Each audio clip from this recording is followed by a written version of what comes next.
Ago. Ago. Ago.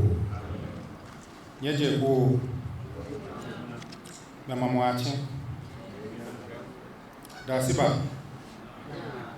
Amsuma. Indinami. Eka oro. Habari za asubuhi. Nakasubasi. Kiamboti kiako. Good morning. Oh, why did I give more good morning? So, I want to tell you, just this past weekend, before I go into the topic, we had the first historic conference on Black Power, Abibitumi. Let's all say, Abibitumi. And the thing that I was most proud of is that we had live interpretation from English to Chi and from Chi to English for the conference. And it was very important because we had traditional rulers and delegates who joined us from Owukuga, from the home of Okomfanochi, the shrine specifically. We had delegates, of course, from Mampong, Ekwepe Mampong. The Ọbádélé was there, the Bamohene was there. We had delegates from Kumasi, the Nsumankwa, unfortunately, because he was receiving an award. Otumfuo had him go to Brahma Hafa region, so he sent 4 of his Akomfo to receive an award. And everything that was said in English, they were also able to understand and even contribute. So I'm very proud of that. Let's give us a round of applause. And that's really on the topic of what I'm coming to speak of today. And that is, we are looking at indigenous languages, a critical data source for national development. Now, some of you may remember a few years ago, I think around 2015 or so, the then Minister of Education, Prof. Jane Nana Apoko-Ajimai, she called for a change from English to indigenous languages as a medium of instruction. She was almost lynched for doing so. And if you go to what I like to call a cesspool of writing called Ghana Web Commons section, you would see all types of people insulting her, saying all types of things. And one of the comments was, just waiting to see what photosynthesis will be in a Ghanaian language, or ophthalmology. What were they saying? They were saying that they don't see indigenous languages as critical as a data source for national development. Others were saying, this woman got it wrong.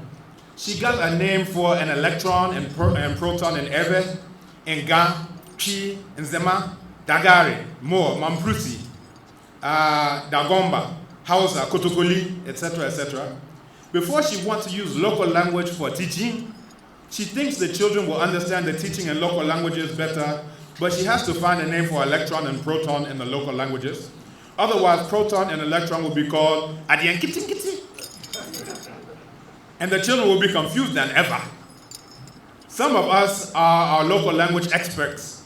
They wrote experts like expects, E-X-P-E-C-T-S, but I will leave that alone.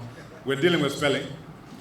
And this is a problem we have when the issue started making headlines many years ago. Now, before I continue, any time that I give a talk, a lecture, I always like to make it as interactive as possible. We read that in our oral traditions, we like to have call and response, but we shouldn't just know that in the back of our head, but then when we come give a lecture, we just come and talk to people, right, without any response. So let's do this. When I say spelling, I want you to say G. Can we try that? Spelling! G. Spelling! G. We may have you come in to just give us a little thing when I do that. And I do that as well so that people don't fall asleep during my talks, because when someone says G, you wake up and say, oh, I remember where I am.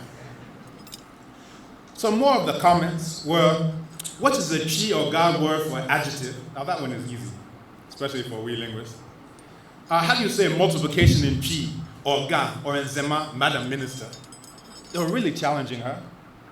And again, what all of that meant is that they did not see indigenous languages as a critical data source for national development. However, I will quote Mam Sheikh Anta Diop.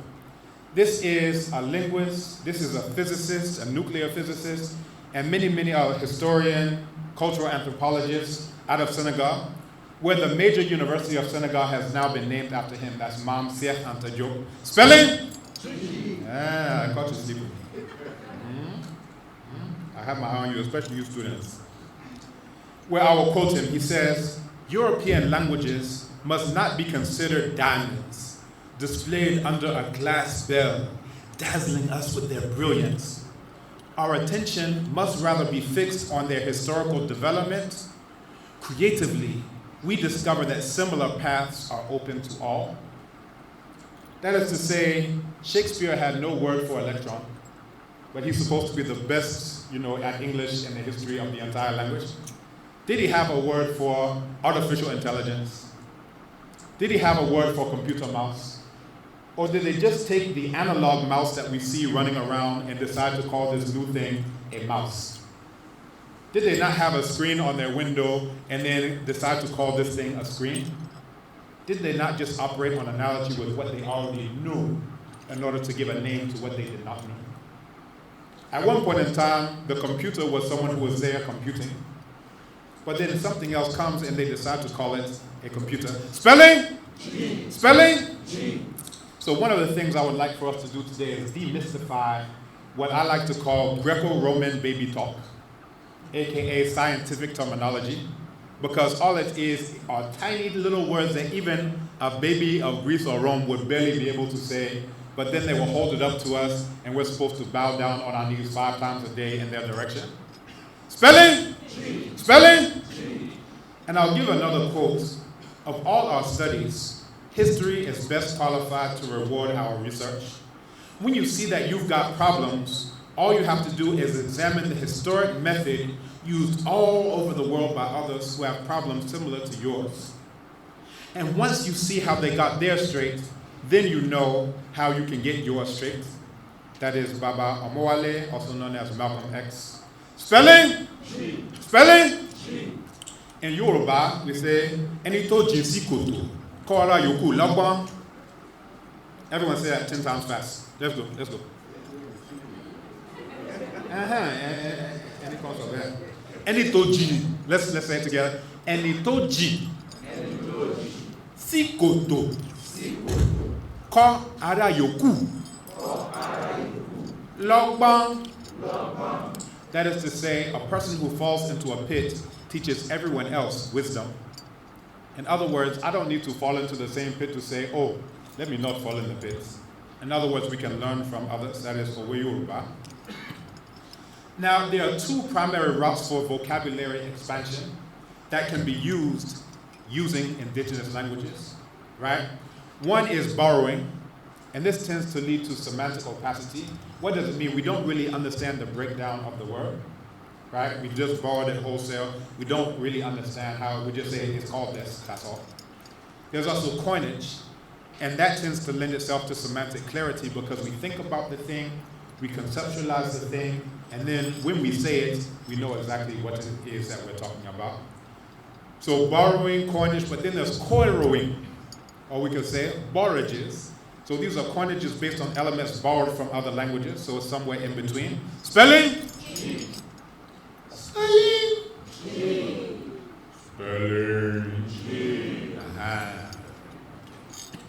So where we're dealing with natural languages versus constructed languages, which we can ask the question, should Akan continue to strive to be a pure natural language, shaped almost entirely by historical circumstance, and move towards being a partially constructed, planned, artificial language like English, shaped partially by history and partially by intentionality? What do I mean when I say partially by intentionality? When you find a lot of the Latin terms, it's because they were conquered by the Romans. When you find a lot of French and Romance words, it's because they were conquered in the Norman invasion. So that's the history. But then when they decided to do law, they intentionally decided to go to Latin in order to choose words. That was a decision. When they decided to do medicine and science, they intentionally decided to go to Greece to pull words. That was intention. They had no direct connection to Greece and barely any to Rome, but they made certain decisions. So again, English, we could see it as a partially constructed, planned, pan-Eurasianist language, noted for unbalanced ulterior selectivity in terms of both coinages and borrowings, especially in high registers. When I say ulterior selectivity, it's a big word to just say they intentionally decided that they're not going to come to G to take 60% of their vocabulary. They say we'll go to our cousins, right? They were very selective. We'll go to the Greeks, we'll go to the Romans, we will go to France.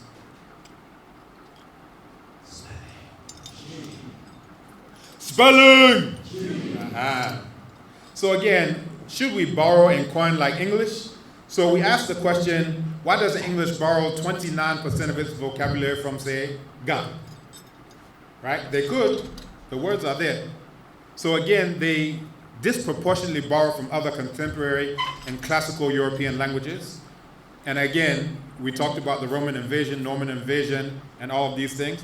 But if you look at it, 29%, and this is according to Oxford Dictionary, 29% of the vocabulary comes from French, 29% from Latin, 26% from Germanic languages, which is its direct ancestor, 6% from Greece, 6% from other languages, and then derived from proper names, 4%. So we continue. Spelling! Spelling. So again, the thing that we can draw attention to is the most striking thing about viewing the chart is the realization that by far, most English words are formed from already existing English roots. 4 times as many words come from English roots as come from Latin, the closest competitor. For all its reputation for borrowing words, most English words are homegrown, and most of the non-English words come from only a handful of sources: Latin, French, Old Norse, Greek, and non-language sources such as acronyms, echoic, imitative words, personal and place names. So again, they decided when it came to we need a word for a computer mouse, let's just take the mouse that we know, right? I think we have a word like that in Chi. Who knows the word for mouse in Chi? Ekura. And that's what we call it in my house. I'll tell my children if I ekura no bra, and they know to bring me that one. They never come with a rodent, not yet. Maybe they will bring one day. But then where it comes to where, for example, Chi borrows from, you can find things like airplane, adupre. Aeroplane, adupre. You can have words like adaka. You can have words like pinsere. You can have words like praco, coming from porco, right? Pork of Portuguese. You have duku, coming from dug or dog for handkerchief. Asipiti, hospital. You have asipatre, coming from zapato, shoes, and so forth and so on. But then, disproportionately, you find Chi doesn't borrow as much from other indigenous African languages, right? But there are words like tofiakwa. That's because of Nollywood. Yeah? Jollof. I think we're now aware that Jollof was an empire of Senegal and Gambia. So next time you're in the Jollof Wars, you can just point them to the origin, which is the Jollof Empire. That would be like saying the best fancy king cake comes from Dagare land. Eh? We leave that one alone. Tuozafi, Kizomba, right? Adaka, I mentioned that. Yoma, Oponko, coming from Mende. You have Kramu, you have Boto, you have Kotuku, Sebe, Tawa for tobacco, and so forth and so on. But now I want to turn my attention to some of the technical terms, the technical vocabulary that those are commenters on Ghana where they were certain that there can be no word in Chi or Ga or any indigenous language for these magical scientific words. But I want us to demystify that. Spelling? G. G? Spelling. How did you know what to do? We must have some Africans in the crowd. Now, where it comes down to what words we can use, again, as a critical data source for national development, what can we do to make our languages have similar development that we see in English, French, or any other language? So we can consider several factors. We can consider economy. You may not want a word that has 27 syllables. Accuracy, it needs to actually speak to what the thing is about. Utility, right? People will look at prestige and general understanding that people will get from it. If I say a word and no one understands me, I'll have to talk louder.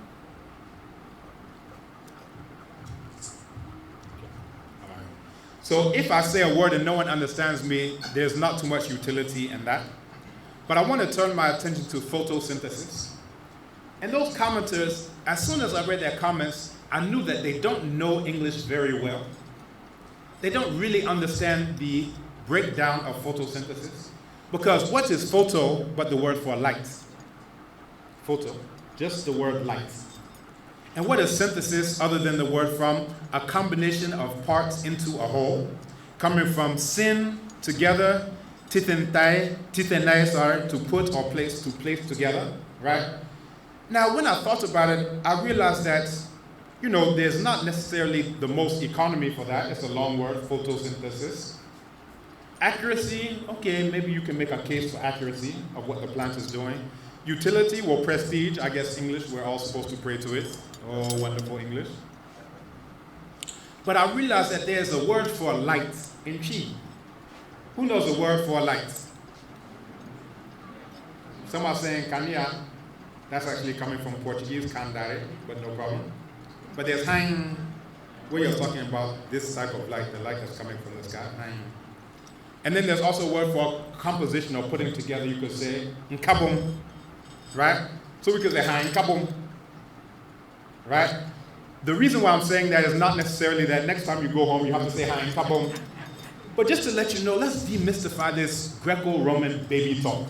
We have baby kafu, baby kafu. What are they doing other than they're saying baby kafu? So if you're a Greek or Roman baby, you can understand all of science, right? So we could say hang kabum, we could say hang enriane ye, enriane, emwana afifidie de ye aduane.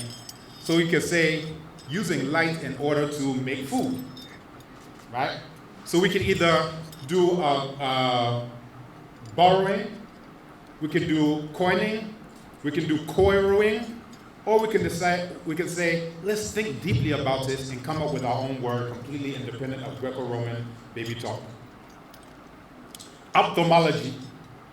Again, when I read the comments, spelling, I realized that the guy was really spelling. You didn't know I was coming back at you with that one. I realized that the guy must not know English too well, or the girl, I don't know if it was male or female. But when we say ophthalm, it's just the word for eye. It's just the word for eye. Does any Ghanaian language not have a word for eye? Can anyone tell me the word for eye in any language represented here? Any or anywa? Technically, anywa is one eye, and then any is the set. All right? In other language, any language, Ga. Mbe. In Ewe. Oh, we don't have any evidence here. Nku. Nku. All right? What about Dagbani? Anyone? Imbie. Okay? What about in Yoruba? Oju. Okay, no problem. So literally you're saying eye, so it's coming from ophthalm, meaning eye, and then it's also related to thalamus, meaning the inner room or inner chamber. So the inner chamber of the eye, to say the whole eye and the socket and everything inside. We have a word for room or inner room or chamber. We have a word for eye. And then logi is just coming from speaking, discourse, treatise, doctrine, just coming from the word for speak or word itself. So do we have a word for word? A-S-E-M, asem. I think we should go back to the spelling G because it should probably be A-C-E-M. Asem. So again, ophthalmology, not really a lot of economy with that. It's a long word, ophthalmology. Accuracy, okay, the inner room of the eye. I think you're stretching that one, but everyone knows it. Utility, all right, people have an understanding when they say ophthalmology, they know what you're talking about. But again, for the word for eye and P, I can say any or anywa. For the inner room or chamber, pia or piam.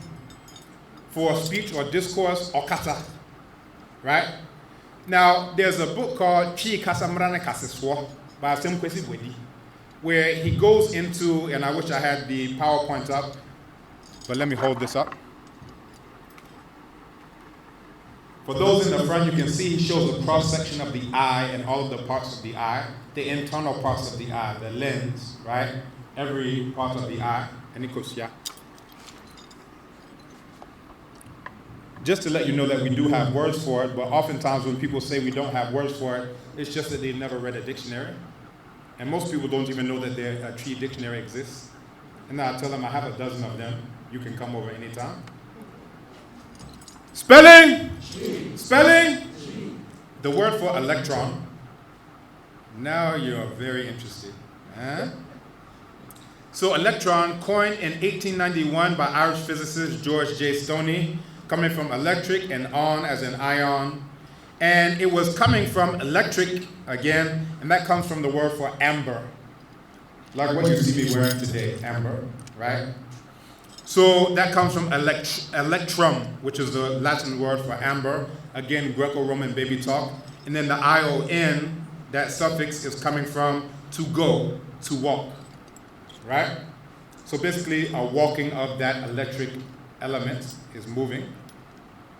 So electron economy is pretty short. Accuracy, amber, okay. Utility, prestige. But again, in P, we have a word for amber. Does anyone know the word for amber in P? Do we have any P speakers in the audience? Well, I have to thank my supervisor for my PhD thesis, Prof. Osam, because he made me read Christallus Dictionary from cover to cover, every single word in every single page. And that's where I came across the word for amber, which is eton. Eton, let's say it together. Eton. Eton is also called a komforhene, or a komforhene. And then there's also a word for go, right? That's the I-O-N, which is, who knows the word for go in P? Go, to go. Ko, yes. So if we wanted to make something like Greco-Roman baby talk in P, we could say eton ko, and that would be electron. But do we necessarily want to have P baby talk in place of the Greco-Roman baby talk? So we could also call it anyinam sini, anyinam, which is lightning, and then sini, a small sliver, a small portion of lightning. If we decide to think about it ourselves, so we can either take the concept wholesale, or we can think about it, or we could say anyinam sima to make it even smaller. Sini, ba, sima, right? Do we continue? Proton. Now, how can we ever come up with something for the magical scientific word proton? Spelling? G. Spelling? G. Well, you would be interested to know that proton only means first. It means nothing but first. Again, Greco-Roman baby talk.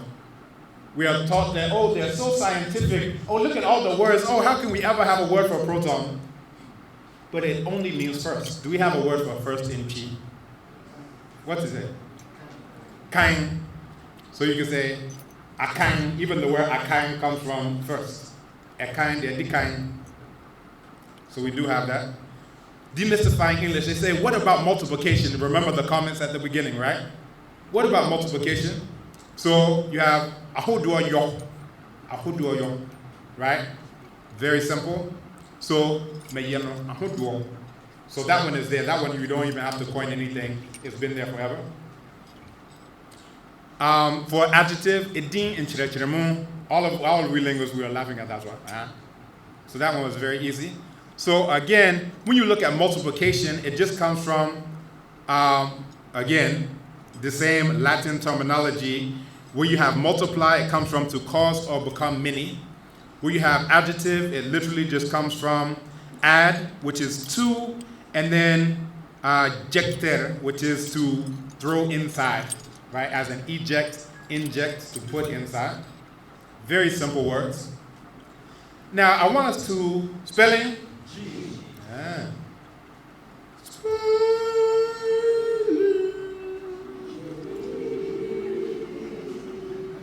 Spelling.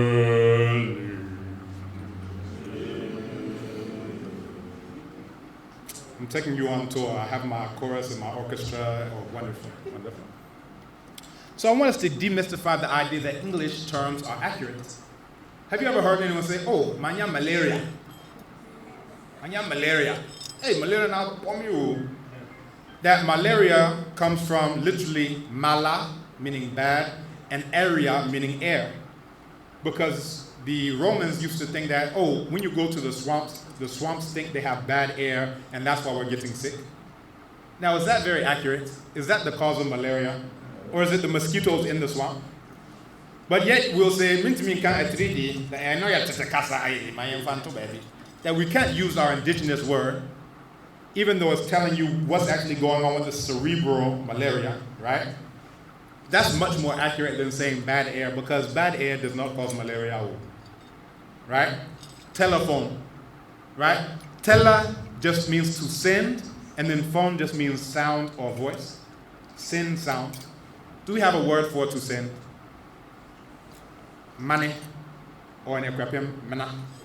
Do we have a word for sound or voice? And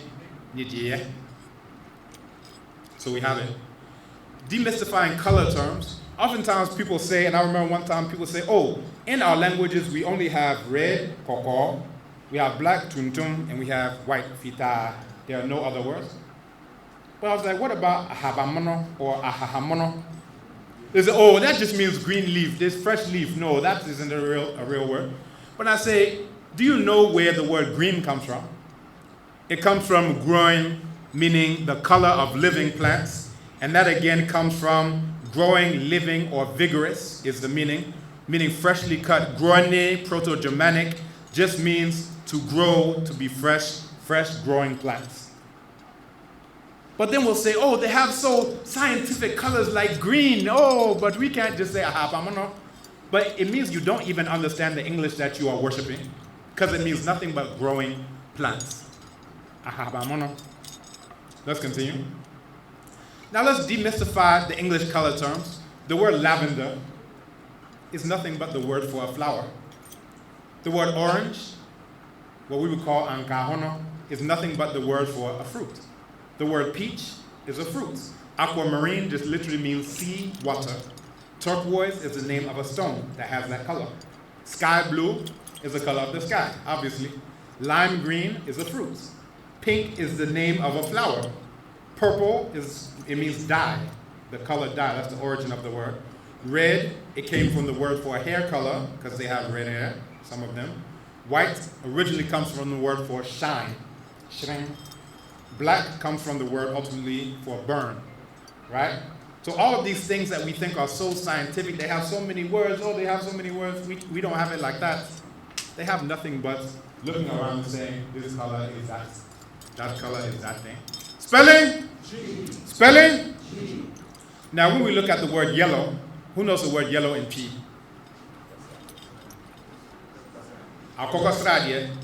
It'll say chicken fat. That's not a color, that's just chicken fat, you can't use that. But then when you come to English, the word yellow, you will find that it just comes from Proto-Indo-European ghel, which means to shine. Something that's bright just means to shine. Shirem. This is not something that is just beating our minds and so technical. But if you find the original copy of Pi Kasamrane Kaseswa, you'll find that it has words for all of these different colors. And I remember the first time I gave this talk was at the first School of Languages conference, and I wanted to present the talk in Pi. But they said that, no, I can't present it in Pi because they had not planned for that. Meanwhile, at the same conference, they had sessions in Arabic, sessions in French, sessions in English. But fortunately, they corrected that mistake by the second SOCON. They had a Pi panel, organized by yours truly. Give me a hand. You can give me a hand. All right, but you have words like bibri as the word for blue, dodoye. And I remember when people were debunking that minister and what she said, they were saying, no one here even knows the word for brown. Does anyone know the word for brown? It was an auditorium even bigger than this. And out of the whole audience, I raised my hand. Why? Because I teach my daughter and my children in Pi. And I think that any child should know colors as the thing that, before they turn 4 or 5. So of course I looked up dodoye. When someone says mehun dodome, they're saying that my body browns me, and they're saying they're not feeling well. That's the dodoye. You have koko, you have ahabamono, you have akogosradie, you have nsonso as ash or gray, coming again for the word for ash, and so many others. For those who are interested, you can actually buy that book, Pi Kasamrana Kaseswo. It has a lot of scientific terms, technical terms, and many others. Now let's look at spelling. Oh. We're about to turn our attention to spelling. G. Spelling. G. Spelling. Oh, you're paying good attention. Let's look at the digital metaphors for analog things. Metaphors we live by in the digital realm. When we say, oh, here's an operating system, P doesn't have any word for operating system because it's too technical. Let's call it Windows. Do we have a word for Windows? Mpoma.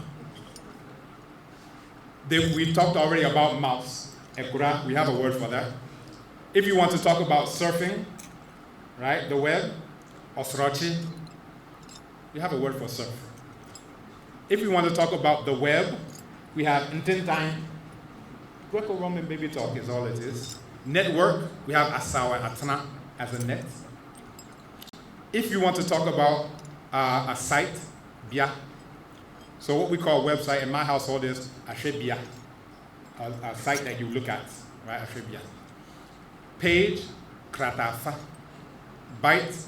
Byte just means a small bite of something. So literally they took the word byte in order to coin gigabytes, terabytes, all of those things. So we have a word for a small something, sini, that we already talked about before. But then we have a word for byte, re.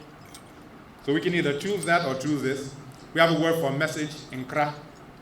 So what are we so fascinated about?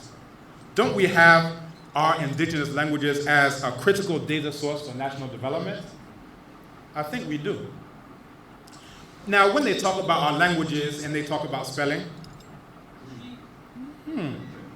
spelling? Spelling! They will say that our languages are vernacular. However, the word vernacular itself comes from when the Romans conquered the British and they decided to call the English language vernacular. At that time, they said no learning can go on in English, that's the language of herders. So when you say Oxford, it's just the ford where the oxen pass. I hope you are getting me. Oxford, oh, I have to go to Oxford, the seat of learning. That at that time, all learning was done in Latin, and they said that all of you people, you just heard our oxen for us. They're at your Oxford. So again, as I come to a conclusion, I want us to start thinking about why do African languages in these neo-colonial times disproportionately tend to borrow from European languages? If we even say that we don't have it in Chi, for example, can't we look at Wolof? Because there's a word for electron in Wolof, Mbejfep. Can't we also look at Yoruba? Can't we look laterally, just like English looked laterally to the French, to the Germans, to the Romans, to the Greeks? Can we not look laterally? My main point was that we can do it all internally, but we don't have to. If we actually understand that we're Africans, then we can understand that we can look laterally to our brothers and our sisters, and we can look to ancient times, such as in Medu Neter, what they call hieroglyphs, because hieroglyphs can form the same type of model to our indigenous languages that Greek and Greco-Roman baby talk serves for English, right? So again, for us, and I'll quote Mam Sekhan to joke on that point, he says, for us, the return to Egypt in all domains is a necessary condition for reconciling African civilizations with history in order to be able to construct a body of modern human sciences in order to renovate African culture. Far from being a reveling in the past, a look towards the Egypt of antiquity is the best way to conceive and build our cultural future. In reconceived and renewed African culture, Egypt will play the same role that Greco-Latin antiquity plays in Western culture. He says, Egypt is to the rest of Black Africa what Greece and Rome are to the West. The new disciplines in the African humanities must be built up from the foundations of ancient pharaonic culture. So, as I come to a conclusion, I would like to thank you, and I hope I've given you just a little bit of inspiration and a little bit of demystification in terms of our languages can be a critical source for national development. We need not cower on our knees in front of English and French that do absolutely nothing but make up Greco-Roman baby talk. We can stand on our own 2 feet, or if we need support, we can look to our brothers and sisters in the Mende language family, and the Yoruba language family, in Kiswahili that has so many technical terms, and Wolof in so many others. So in conclusion, I would like to thank you for your attention.